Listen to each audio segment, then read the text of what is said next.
Why are so many students walking away from their faith? It's not what you think. In this episode, we're going to be looking at 5 real reasons that students are deconstructing and what you can do about them. They took 15 teens, and they had a red dot and a blue dot. And they took 14 of them and said, when I show you these 2 dots, you're going to say blue and blue. They're red and blue, but you're going to say blue and blue.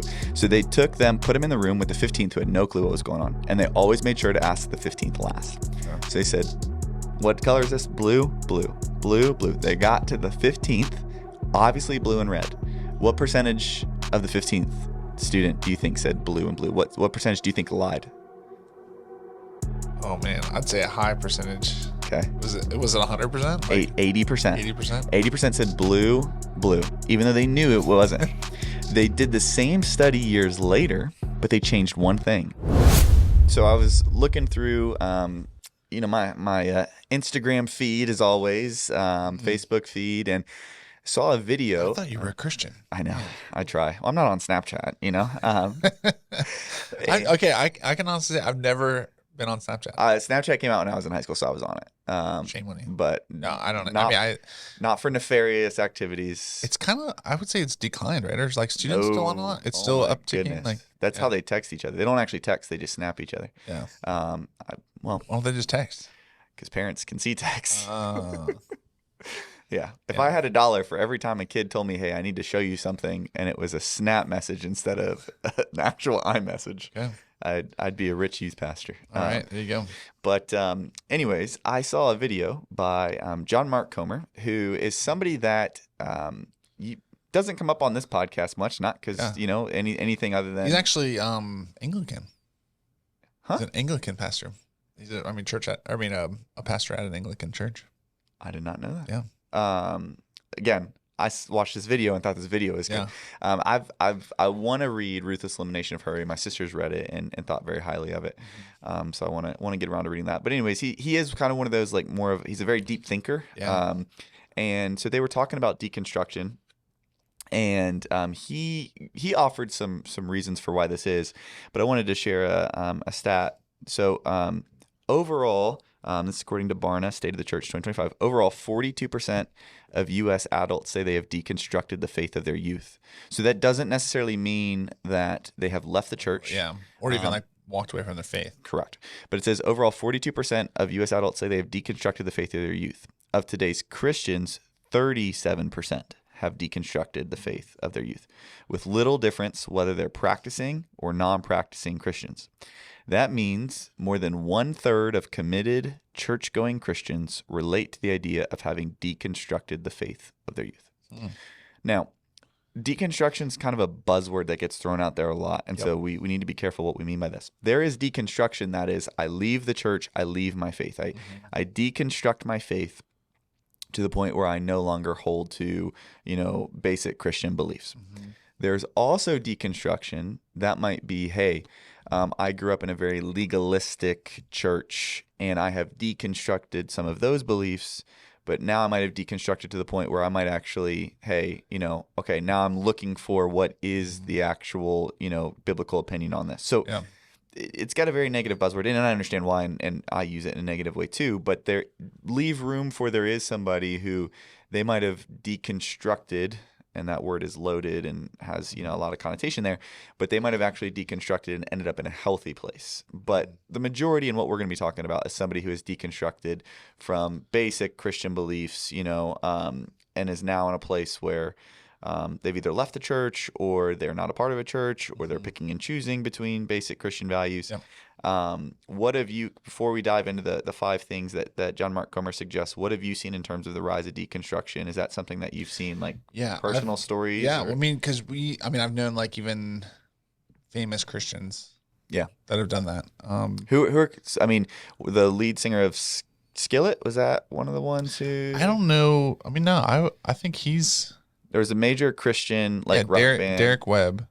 Which is... He was from the band Caedmon's Call, which might have been way before your time. Yeah, it wasn't him. It was somebody else, but maybe it wasn't Skillet, but there was another big prominent one. Abraham Piper, John Piper's son, has probably been one of the leading voices. Well, he's advocating for deconstruction. He tells people how to do it. And then Joshua Harris.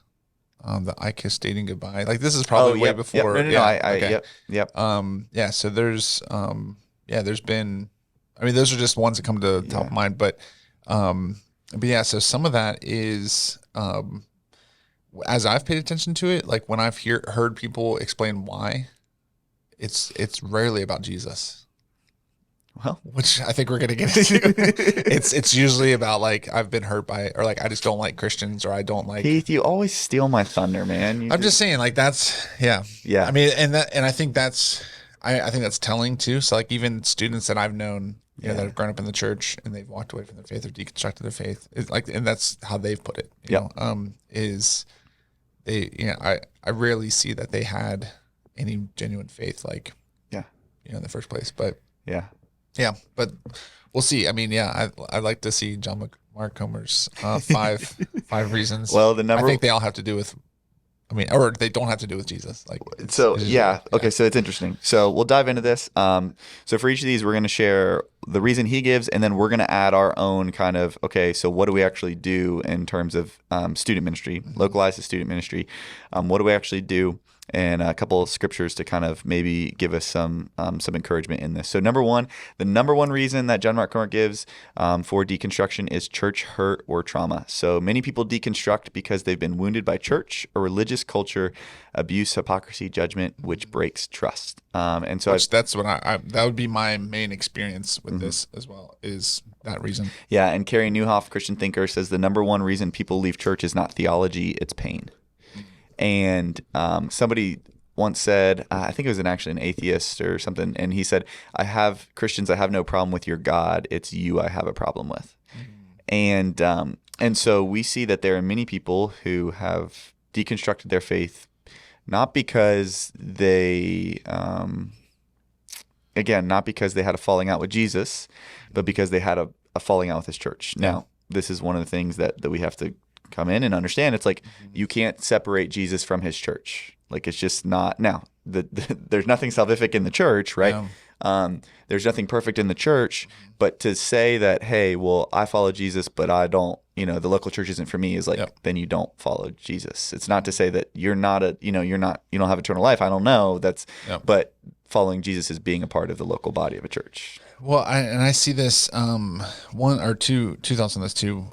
So one, I think I've known more people that have deconstructed that they wouldn't call it that. Like they don't have really a faith anymore, even though they've grown up in church. And it's usually the number one. Like I know a lot of people, like in my family, that don't go to church today because of past church hurt or trauma, when they were, you know. But and we'll get to this too when we reveal the second one. I think the number one and number two are very related.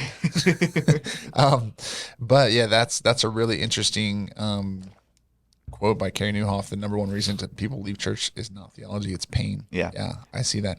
And I've often wondered this because there's been like, obviously not deconstruction moments in my life where I've like, you know, I think I've doubted a lot, you know, like over my, but there's been people that have really invested in me spiritually that have walked away from the Lord. Yeah. And the question that I ask is, you know, cause I'm like, man, this is kind of rocking my like foundation a little bit, like what is going on, you know?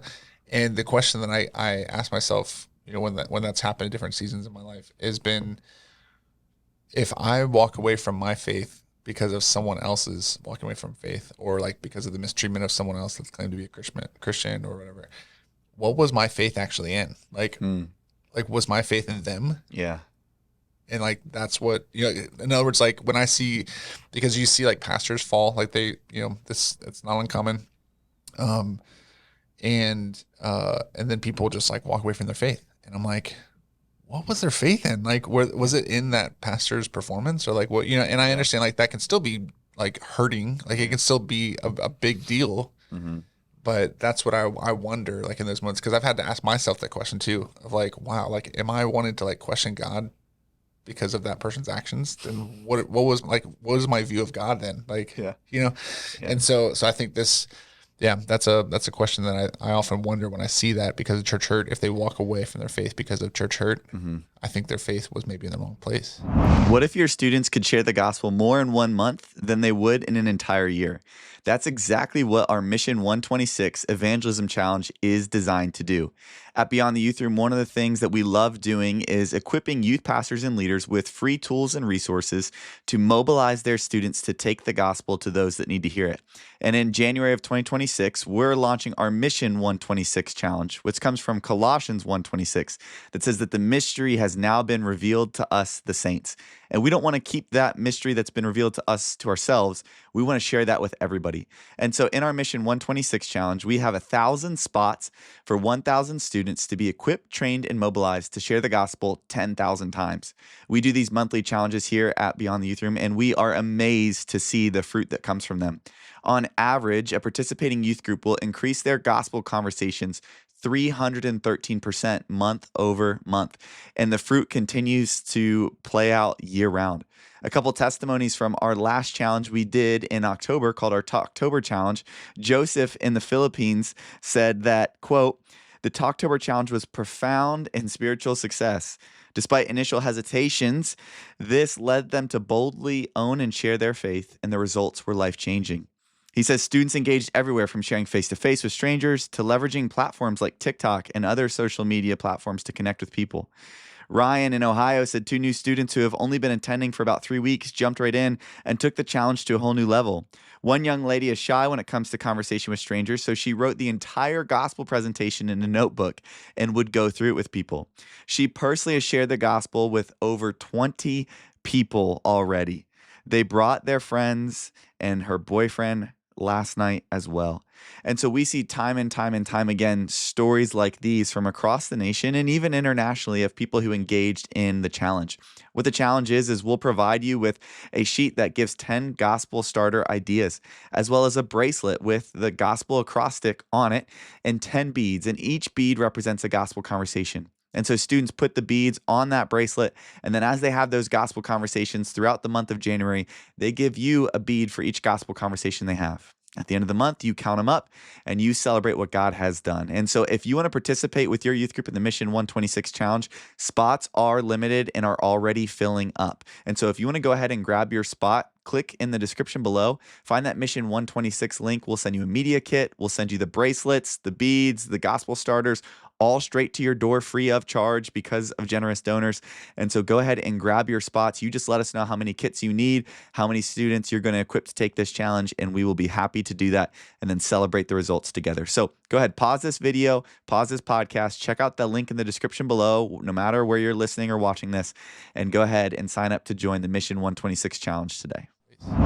Absolutely. Because we know that, Psalm 34:18 says the Lord is close to the brokenhearted and save those who are crushed in spirit. And so we know that, our God is not a distant God. He is somebody who steps into hurt and trauma and brokenness and brings healing. And so we know that, hey, if there is church hurt, the only answer is Jesus, who died for his bride. Yeah. So again, we're imperfect people trying to serve a perfect God. If you ever find a perfect church, leave. You'll ruin it. And so that's something we tell everybody. It's like, if you ever find a perfect church, just leave, because trust me, they don't need you. But there are no perfect churches. So how do we actually, what do we actually do as a youth ministry? What are our action items in response to this? Well, number one, avoid causing hurt in the first place. Now, we all know somebody who's like, I've been hurt by the church. And it's like, no, sounds like you just don't get along with people. Like, we hear those stories all the time. But there are people who are actually hurt. I mean, even in our own community, we're not unique in this way. I can think of 2 youth ministries that have had youth pastors who've had sexual failings with students. I'm sure there's probably more that we don't even know about, and you think about those kids, it's like, I'll probably never step in a door again. And, I hate it, but I'm also like, I could kind of get that, like if the person who's supposed to be discipling you was doing all these things at a formational age, it's like, I could see that. Just making sure that we are, there's actually, it's common, but there's a New Country song. It's like, if I'm the only Bible you ever read. And it's like, hey, like, I want to make sure that I am displaying the love of Christ the best that I can. Again, I'm never going to be perfect at it. Yeah. But really understanding it's like a small interaction for you is something the devil could use years down the line to be like, you know what? Like, I was hurt by church and I'm not going to go back. And that's their choice. But and I think we have to look at it similar to this. Like, I ate chicken pot pie one time and I got food poisoning. Yeah. And I don't even eat chicken pot pie anymore. It doesn't even like sound appealing to me anymore. But I didn't stop eating. Yeah. Like, I mean, sometimes you have to have that approach, like where yes, if you had a bad experience, like don't dismiss that it was a bad experience. Yeah. Like I like avoid throwing up at all costs. Like I haven't thrown up like hardly at all in my life because of that chicken pot pie incident. I had store-bought salsa, got the norovirus, and I cannot get near store-bought salsa. Since. And I'm sure everybody has something like that where they're like, they had a bad experience and they're just not going back to that food. I had Five Guys before I had my appendix taken out, and I won't touch it again, even though I know logically it had nothing to do with it. So you have lots of experience with that. But you just don't stop eating because of that. Yeah. Like you just pick foods that that won't cause you to get sick. Like that won't, so I think that's how we approach it, where it's like, man, I had a bad experience, so I will never eat again. It's like, no, you'll die. Like you'll suffer as a result of that. Like, and so I think that's the mentality though that they have spiritually, where it's like, I had a bad experience, so I will never go to church again. Yeah. It's like, well, just that church hurts you. Yeah, maybe don't go there. Don't go back there. Or like, don't, like there is like a healthy boundary that you put up, like, to protect yourself. Like, yeah, absolutely. But that doesn't mean that you can't, never eat again. Like, well, and so the first one kind of goes for our ministry. The second point in response to this kind of goes for dealing with somebody who has been hurt by a different church. Resist the urge to defend the church. I think there's a lot of gaslighting that goes on. It's like, oh, it probably wasn't that bad. Yeah. Yeah. And it's like, well, don't even talk about that. Well, like because we've dealt with people, and on our end, it's like, but here's the key. Don't defend the church, defend Christ. Yeah. Make it clear. It's like, hey, I'm really sorry to hear that. Like, I know that we're all imperfect people, but I know that God will never let us down. And so just that subtle way of like, hey, you don't know, maybe give a call if you know the other, like we've done that a couple of times where it's like, hey, can you give me more information? Or, but hey, don't feel the need to defend the church. Like God will do that. Now, if there's something, false, call it out. Don't just sit there and suffer falsehood. But make sure it's like, hey, help them see it's like the church is always gonna wound ourselves because we're imperfect, but we serve a perfect God. Yeah. Well, and I think sometimes people, they have a bad experience because they don't know how to handle conflict. Yeah. And so they just leave. Yeah. And so so sometimes it's just like, we'll find out that someone's not coming to our church anymore, and we're like, what happened? They're like, well, because this happened. And we're like, why didn't you tell us? Like, we could have like handled that right away, And obviously that's not like a abuse or like, I mean, we're not talking about something really serious. Like, but I'm just saying like they just didn't get along with someone, or they had like a minor conflict and they just didn't want to deal with it. So then they left. Yep. Absolutely. But then 6 months down the road, they're going to leave again when they have another conflict with the next, And so, is there anything more painful than when you meet somebody who started coming to your church and you're like, oh, like you knew the area, like no, I was at this church. Oh, okay, yeah, and then I was at this church before that, and then I'm like, okay, glad you're here. And there could be valid, right? There could be valid reasons. For sure. But I'm always like, okay. Yeah. So number one, church hurt trauma. The number two reason John Mark Comer cites for deconstruction is poor or shallow theology. So the teaching they've received didn't feel robust or real. It may have been simplistic, fear-based, or disconnected from their experience. Jen Wilkin says biblical death doesn't make faith complicated; it makes it real. But I think a lot of churches have tried to take, dumb things down in order to be more welcoming. Yeah. And the reality is that only damages us in the long run. Well, like you look at like the seeker-sensitive movement, like, even Willow Creek, like mega church stuff, like where, they came out with a study. Like, I don't know if you've seen this, because we were talking about this, like at our church here, because we're a mega church, like we don't want to, like we want to be, discipleship responsible. Like we want to actually like not just create a consumer, we want to, but Willow Creek did like a really long study like on if they actually were making disciples, and they came back and they're like, we didn't do it well. And it was just, it was like which props to them for doing that study. I know. Yeah. It was really good. Like it was because it was helpful information to other larger churches that are like, hey, we want like the disciple that we produced is not a good one. Like it's not like a healthy form of discipleship. And so, we've seen that over the years too, like where, there's certain churches that are good at winning people, and then like they go somewhere else to get discipled. Yeah. Or, like they, and so. Which, by the way, there's some churches that are like aware of that. Like, so for instance, like Saddleback, Like they know like that they feed most of the other churches in the valley, and they're just kind of like, we reach people, and then a lot of times they'll go somewhere else to be discipled. So I don't know if that's ideal, but you know, at least acknowledging well, it's just hard, like, because that's the question you got to answer is like, how do you like disciple people, you know, at scale? Now I know, so there's two aspects of that. So you have didactic, which is the teaching, which I think this is what they're talking about here, the poor shallow theology. And you do go to some churches and you can tell that they're not preaching to Christians. Like they're not preaching for depth. Like they're just, where it's just like, I mean, we've even seen like some of the funny stuff like that. Yeah. Like, props that pastors use on stage, or like the crazy, I saw this one, video recently where this guy he turned himself into Mario, like, and played Mario on the screen. Have you seen that? I was like, I don't even understand the purpose. Like, what's the connection? It's the Jurassic Park meme. You thought so much about whether or not you could that you didn't stop to think whether or not you should. Yes.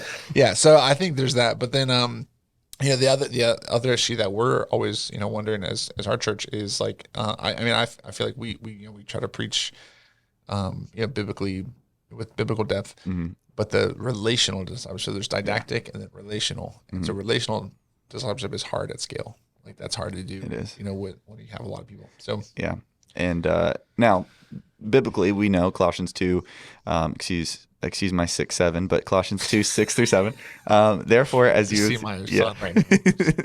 Therefore, as you don't go down that rabbit hole. Therefore, as you have received Christ Jesus the Lord, so walk in Him, rooted and built up in Him, and established in the faith, just as you were taught, abounding in thanksgiving. And so, the idea of being rooted in Him, and so one of the things that our response should be is to marry deep theology with faith activation.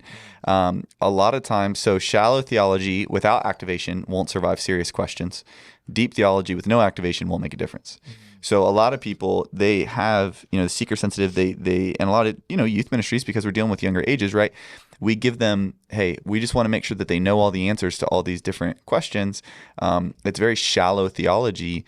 And when we activate them, they might be bringing friends, but the reality is they've never actually had to face tough questions. And so it falls apart. But also you have the others where it's like, hey, we're really going to go deep. I always like, I have just a tensing reaction when somebody says, oh, like we're really, like we have real biblical maturity here. Like we go really deep in the word. And I'm always like, ooh, because to me, it means like, this isn't for everybody. And it's like, no, scripture's for everybody. Now, we know that some people are going to reject it and some people are going to accept it. But the reality is that like, hey, we don't want to go so like deep theologically that we're ineffective. And there's a lot of churches that have done that where it's like, we're so deep theologically that it doesn't even really matter. Our conversations are, is it whosoever will or for whom He predestined? And it's like, I don't know, let's go make disciples. Like, like I don't think it's necessarily a bad thing to wonder about, but if we're constantly coming back to this or having conversations, it's like, we're not even being effective. So we want to marry that deep theology with faith activation. And one of the things we'll talk about is it's good for them to leave with more questions than when they came. Like if they're not asking these questions while they're in your youth ministry, if you're not actually putting this in front of them, hey, this is what the Bible says about slavery in the Old Testament. What do we do with this? Guess what? Somebody's going to ask them that question at some point, and they're going to start to think, wow, like, and I was talking to, I don't know if I've ever actually shared this on the podcast. So that's always dangerous, but I was talking to another youth pastor, and he was talking about, he's going through seminary, and I was just kind of seeing how things were going. And he made the statement that he's like, I never thought of like Joseph of Arimathea, like that, like when he took the body of Jesus, like he was using his privilege in order to like bury Jesus in his tomb.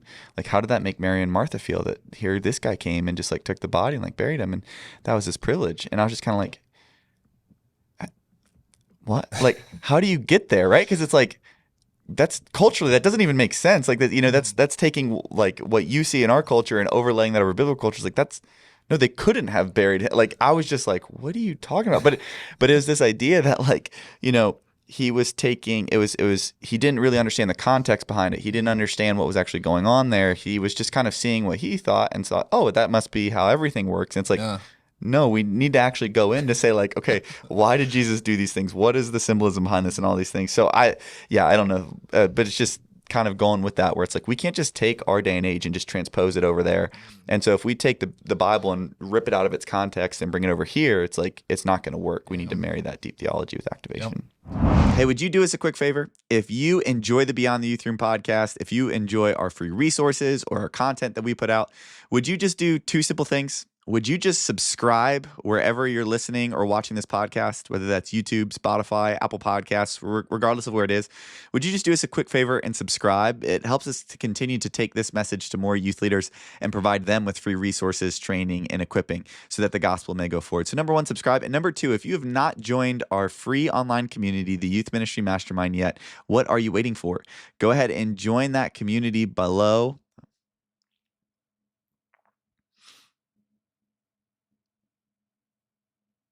Hey, would you mind just doing us a quick favor? If you enjoy the Beyond the Youth Room podcast, if you've gotten value out of it, maybe this is your first episode and you're like, I'm liking what I'm hearing so far. Would you do us a favor and just go ahead and subscribe wherever you're listening, watching, Spotify, Apple Podcasts, YouTube? Would you just go ahead and subscribe? Spotify actually tells us that, hey, you should have way more subscribers because a lot of your listeners have not subscribed yet. And so what are you doing? Go ahead.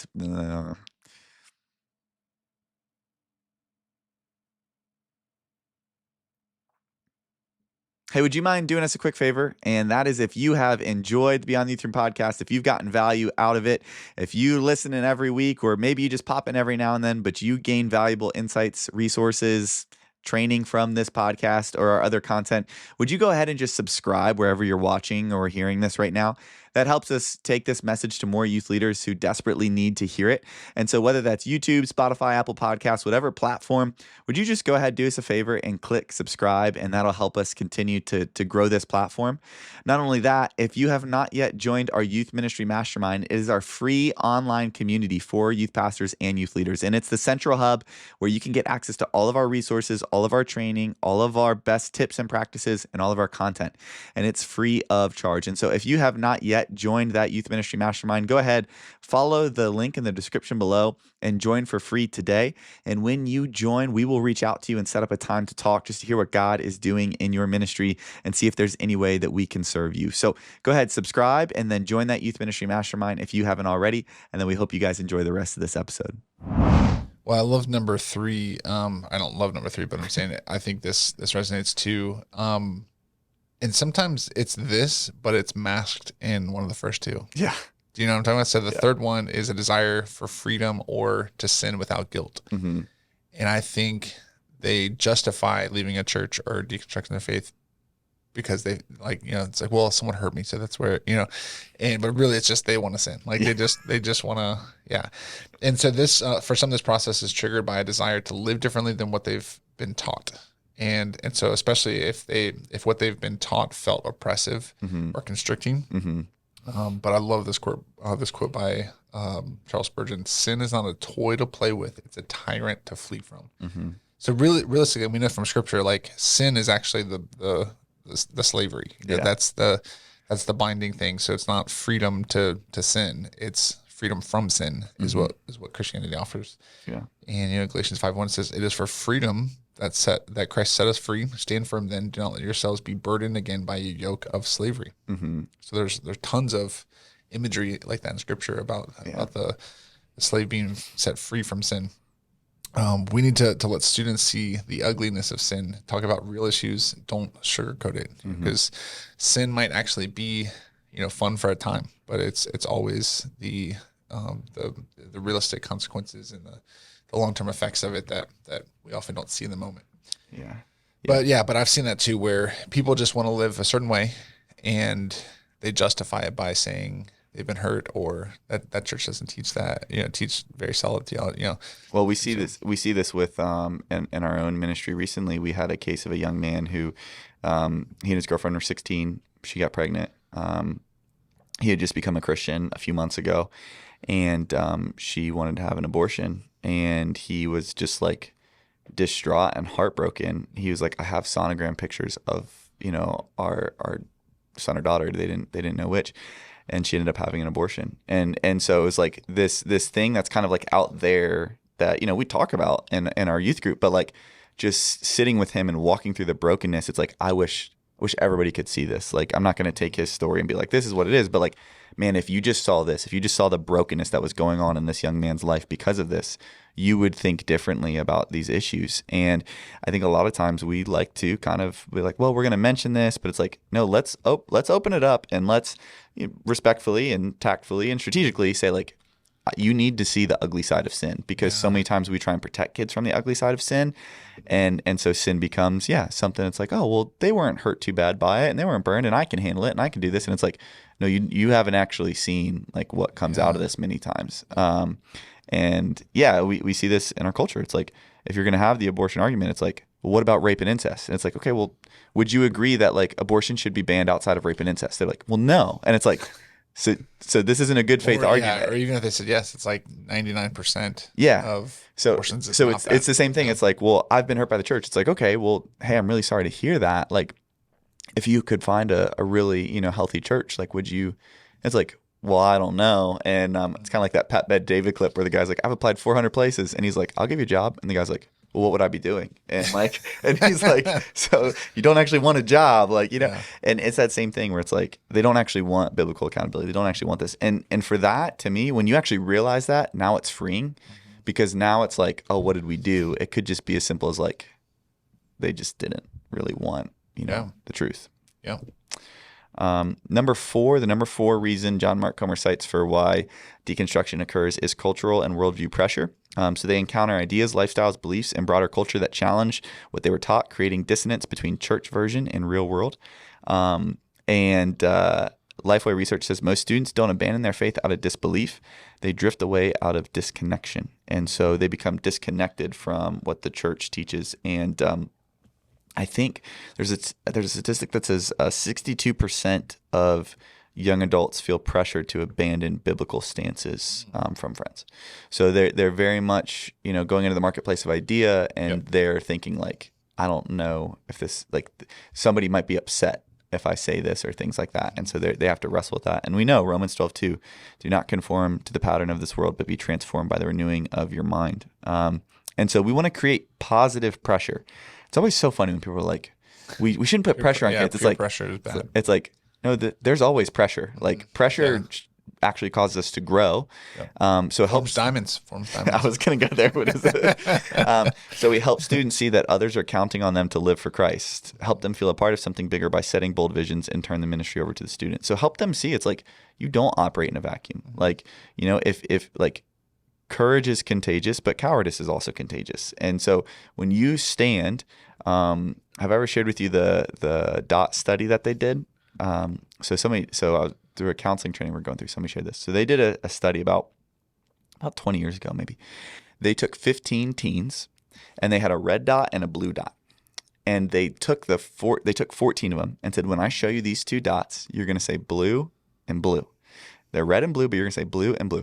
So they took them, put them in the room with the 15th who had no clue what was going on. And they always made sure to ask the 15th last. Sure. So they said, what color is this? Blue, blue, blue, blue. They got to the 15th, obviously blue and red. What percentage of the 15th student do you think said blue and blue? What percentage do you think lied? Oh man, I'd say a high percentage. Okay. Was it 100%? Like 80%. 80%? 80% said blue, even though they knew it wasn't.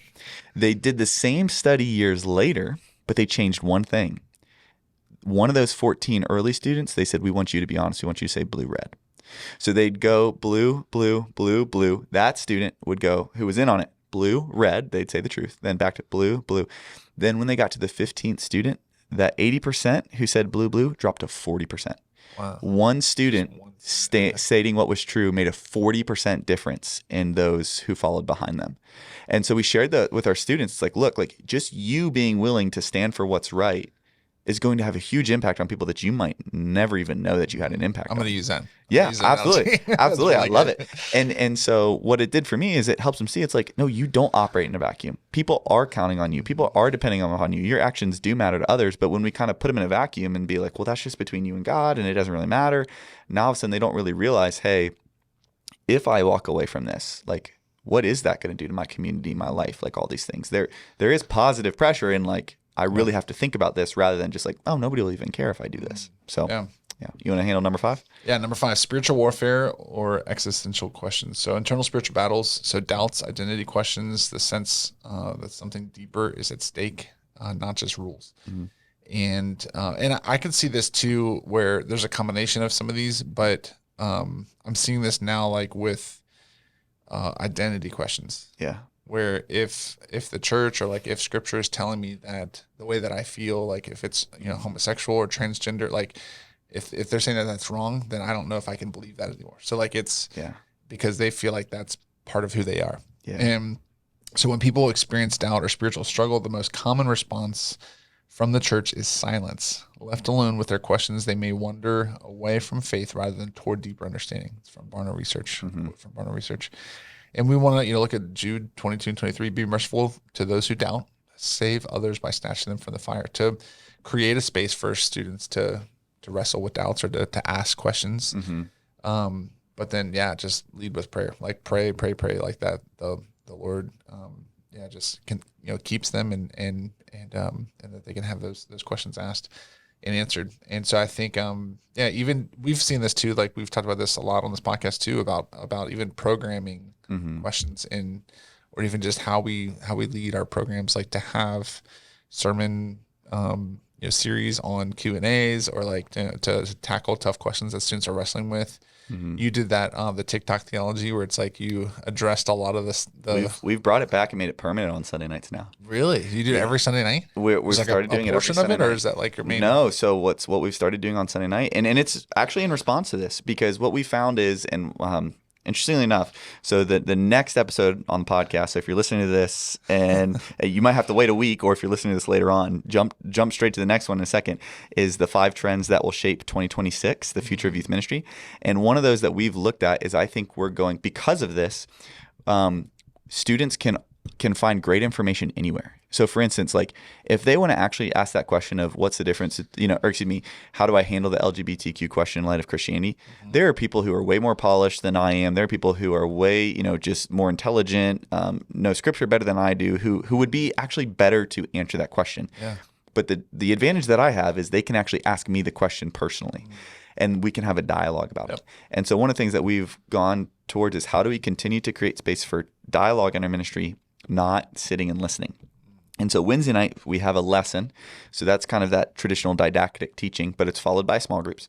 But on Sunday nights, we were alternating. So there would be some nights where they would come and just get didactic teaching, and then they'd go into the game. And I hated it, because I was like, I don't know if you're actually listening. I don't know if you're actually like, am I boring you to death? Like, are you actually? And so we actually started doing something different, where we put them into rooms by grade. So it's guys and girls together, which, oh boy, that creates a different dynamic that we've been working through. We're like, some of our senior girls are like, we're not really comfortable, like, being around guys and talking about these things. And our senior small group leader was like, bring this to me, and was kind of like, hey, what do you think? And I was like, well, look at the relationships all of them have with their dads. And she just started thinking, she's like, oh my goodness, like many of their dads had spent time in jail, like child pornography, like just recent divorces. And so it was very clear that like they just weren't comfortable with male leadership, and not to say that's invalid based on like what they've seen. And so it's like, no, this is actually a healthy place for them to come together to see this played out well and in a controlled environment. But anyways, we create that different dynamic. And then, I have a video that I play and say, how would you respond to this? And then I have a video portion of myself that walks through how to respond to this. But here's what's actually super easy. Like Wes Huff, like Red Ped Logic, like all these people, they do the response for you. I was going to say, they've so it's like a stitch. You just have to, once you look for it and find it, it's great, because it's like they'll actually do it for you. Now, I've taken what they've said, wrestled with it, and then I've actually filmed the video. So it's not, because a lot of times they're filming for short content, so it's like just going so quick. Yeah. But we did it last night, and our kids, every single leader said that's the best discussion we've had in a long time. So we want to create those spaces for them to ask those questions, pop those bubbles right then and there. And some of the argument that was used last night, like, seems really like, wow, that's a tough question at first. And then once you actually walk through it, you're like, that's a really dumb argument. Like that doesn't even hold up. Yeah. So do you have these clips separate? Like, do you have them Like, how do you don't play them like actually on the platform, right? Like you download them or so yeah, you can screen record them. You can also use clip grab. And yeah, I literally stitch it into my video. So I say, hey, here's the video we're going to watch. You need to be prepared for how you're going to respond to this. Sometimes I loop it through twice if it's real quick. And then I stop after the video and I say, okay, so let me summarize the argument they're making, just in case, they're struggling a little bit. I said, let me summarize the argument they're making. And then I say, okay, now pause, and I want you to say how you respond. Because a lot of times what we do in this is directly what this is going to. Yeah. One of our elders was actually speaking the other day, and he was using a tough question, and he said, here's the temptation. And he put up a picture of a ball on a tee. He said, we like to present these arguments as like, just set them on a tee so we can knock them out of the park. So we don't actually take all their questions or points in good faith. We kind of dumb it down. And then he put a picture of Noel and Ryan, and he was like, but that's not what we're going to do today. Like, let's deal with it. Bring it. Because the Bible can say bring it to any question. And so what actually having the people who are making these arguments, that's what they actually believe, having them present these arguments, it takes away that me where it's like, oh, well, you could say this, but it's not really. It's like, no, this is what they actually believe. And it really sets that up. So, yeah. Well, as we look about this, how to deal with deconstruction and some warning signs, some areas to improve, some growth for youth ministries to participate in. You might be thinking through, hey, is my ministry equipped to deal with this? And if you're wrestling with that question, we want to point you to our podcast that we did on 5 warning signs your ministry needs a revamp. And so if you're watching on YouTube, that's going to pop up on the screen. We encourage you to check that out. As always, like, share, subscribe. Just help us to continue to reach more youth pastors and youth leaders around the country and around the world, and help them through encouraging, training, and resourcing them to reach the next generation for the gospel. So appreciate you guys checking this episode out, and we'll see you on the next one.